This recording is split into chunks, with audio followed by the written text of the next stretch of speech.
The Roman Empire despised Christianity and the teachings of Christ because it was a threat to their divine power here on earth. Christians were actively persecuted and fed to lions by the Romans. Even the Jewish elite of the time sought to eliminate this growing threat to their power. Why were Jesus and his teachings a threat? If you look at what Jesus said and did, he sought to free the individual from the collective oppression of the earth. He spoke truth to authority from an early age when he spoke at the temple, challenging the Pharisees about the Sabbath. He taught that we are all brothers and sisters and that we should not be divided. He cared for individuals that were outcasts, such as prostitutes, tax collectors, and lepers. No one was below him. He exposed the oppression of man and the salvation of God. He challenged authority, social pressure, and control by speaking logic like, "He who is without sin should cast the first stone." He promoted loving one another, which stands in stark contrast to the world of divide and conquer. He challenged people not to be manipulated by chasing after wealth. He promoted nonviolence and noncompliance.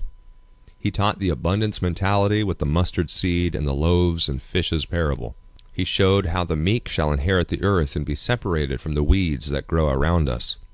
He taught patience and logic over emotional responses. He preached that we are all special and have a purpose in the most powerful God. He taught that everything is in God's hands and, most of all, never, ever fear. All of this and much more shows in words and actions that Jesus was a true rebel of his time. This revolutionary thought resonated with people that were beaten down in that day. No longer did people need to worry about their social, political, or religious status.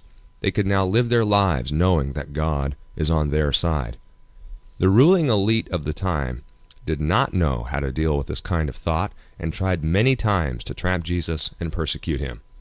Jesus on several occasions saw through these tricks and applied logic to the situation. One of the most famous attempts to trap Jesus was to ask about paying taxes to the Romans. Mark chapter 12 verse 13. Later the leaders sent some Pharisees and supporters of Herod to trap Jesus into saying something for which he could be arrested. "Teacher," they said, "we know how honest you are. You are impartial and don't play favorites. You teach the way of God truthfully. Now tell us, is it right to pay taxes to Caesar or not? Should we pay them or shouldn't we?" Jesus saw through their hypocrisy and said, "Why are you trying to trap me? Show me a Roman coin and I'll tell you." When they handed it to him, he asked, "Whose picture and title are stamped on it?" "Caesar's," they replied. "Well then," Jesus said, "give to Caesar what belongs to Caesar, and give to God what belongs to God." His reply completely amazed them. Jesus used logic over and over again to free the individual from collective oppression of the time. For many years, Jesus' word resonated, and the rulers of the day plotted to kill Jesus. Despite the revolutionary thought that resonated throughout the lands, Jesus always remained peaceful and showed love. If you think about the only time Jesus got angry, it was dealing with the money changers at the temple. Every Passover, every male Jew had to go to the temple and pay the temple tax to the Jewish leaders. This shekel was minted by the Jews and was a half ounce of pure silver. While Jesus showed that taxes ought to be paid, he got furious at what was going on at the temple. Matthew chapter 21.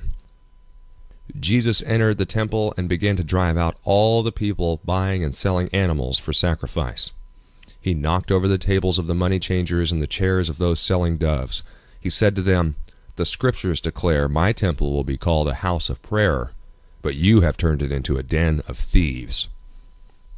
What had really angered Jesus was not so much the temple tax, but the money changers stealing from the people.